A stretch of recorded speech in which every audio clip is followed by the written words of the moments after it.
नमस्कार, मैं मानवी अजीत सिंह, चेयरमैन फाउंडर उद्भव के थ्रू आप सभी का इस इंटरेक्शन में स्वागत करती हूँ। जैसा कि हम सभी जानते हैं कि कोरोना ने इस समय बहुत ज़्यादा दिक्कतें पैदा कर दी हैं और कोरोना की वजह से माइग्रेशन हुआ वापस से गांव की तरफ। बट ये एक दिक्कत नहीं है, ये एक अच्छी बात है जिसको हम सभी चाहते थे, सरकार भी चाहती थी। तो इस माइग्रेशन को वापस से जो बैक माइग्रेशन हुआ है विलेज में, उसको ठहराव लाने के लिए सरकार ने कई स्कीम्स निकाली और जिसके तहत हम लोगों ने भी ये सोचा, क्योंकि हमारा एक एनजीओ था, हमने ये एनजीओ इसीलिए बनाया है मदद करने के लिए, तो हमने भी सोचा हम उसमें कुछ अपना योगदान दें। इसको देखते देखते जब हम लोगों ने ज़मीनी स्तर पे लोगों को देखा, समझा और चीज़ों को देखा, तो हमें पता चला कि इस समय एकमात्र तरीका है कि लाइवलीहुड अगर वहाँ पर जनरेट कर दी जाए गांव में ही, तो वो वहाँ पर ठहर जाएंगे। और उसके ठहराव लाने के लिए मास्क मेकिंग इस समय बहुत ज़्यादा चल रहा था, तो हम लोगों ने उन लोगों को ढूंढा जो लोग स्किल्ड लेबर्स थे, जो जानते थे कि कैसे बुना जाता है या कढ़ाई करते हैं या सिलाई करते हैं, तो उनको ढूंढ के उनको ट्रेनिंग दिया और उसके तहत हमने काम किया।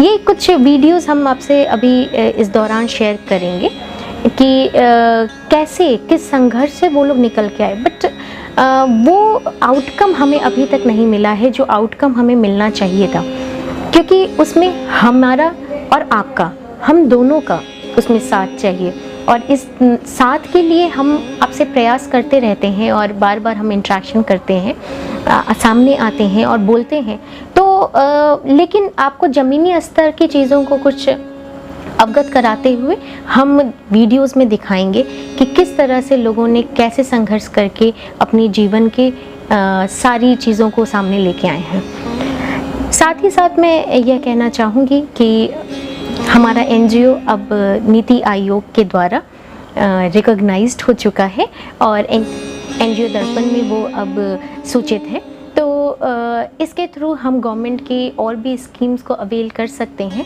तो इसमें हम सारी चीज़ों को देखते हुए, पहलुओं को देखते हुए आगे बढ़ेंगे। हमारे साथ इस संस्थान में बहुत सारे साइंटिस्ट जुड़े हुए हैं और बहुत सारे कार्यकर्ता जुड़े हुए हैं। उनमें हमारे कुछ फाउंडर मेंबर्स हैं, जैसे कि श्री आशीष श्रीवास्तव जी, जिनको आप सभी बहुत अच्छे तरीके से जानते हैं और वो यहाँ पर कार्यरत हैं, पत्रकारिता करते हैं और आप तक सही न्यूज़ और अवेयरनेस पहुँचाते हैं। उनके से अच्छा एक माध्यम जौनपुर के लिए काम करने के लिए, फील्ड हेड होने के लिए और कोई नहीं था, तो उन तक हम लोगों ने अप्रोच किया और उनको इसमें जोड़ा और वो भी हमारे फाउंडर बनके इस संस्थान को ऊपर उठाए। साथ ही के साथ आईआईटी दिल्ली से मैं और हमारे कलीग आईआईटी दिल्ली में उन्नत भारत अभियान में कार्यरत एमएचआरडी के अंडर में श्री राहुल चौधरी जी, उन्होंने भी बाहर बिहार में और दिल्ली में दोनों ही जगह पर जो प्रॉब्लम्स थी उनको आइडेंटिफाई करके उसके अंदर नॉलेज शेयरिंग की और पार्टिसिपेशन करवाया, कम्युनिटी पार्टिसिपेशन। और इस तरह से हम बिहार के उस कोने कोने तक पहुंच पाए जो लोग ओल्ड प्रैक्टिसेस, ओल्ड ट्रेडिशन और पेंटिंग कर रहे थे मधुबनी, जहां पर अभी तक लाइट भी नहीं पहुंची है। तो जो लोग मास्क बनाना चाहते थे उनसे मास्क लेके, जो लोग पेंटिंग करना चाहते थे उनको जानते थे, उनको पेंटिंग उनके तक पहुँचाया हमने और इसके बीच में हम एक साधन बने। ये सारी चीज़ों का, ये हमारी एक जर्नी का एक नहीं, दो नहीं हो सकता है, 6-7 वीडियो के थ्रू आप जान सकेंगे।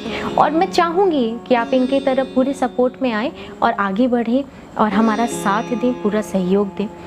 हमारे साथ सिर्फ इंडिया से ही नहीं, फॉरेन से भी लोग जुड़े हुए हैं जो इंडियन हैं और इंडिया के लिए कुछ करना चाहते हैं। जैसे कि हमारी फाउंडर मेंबर एक और हैं वेदिता आनंद सिंह, जो कि यूएसए से जुड़ी हुई हैं, साइंटिस्ट हैं।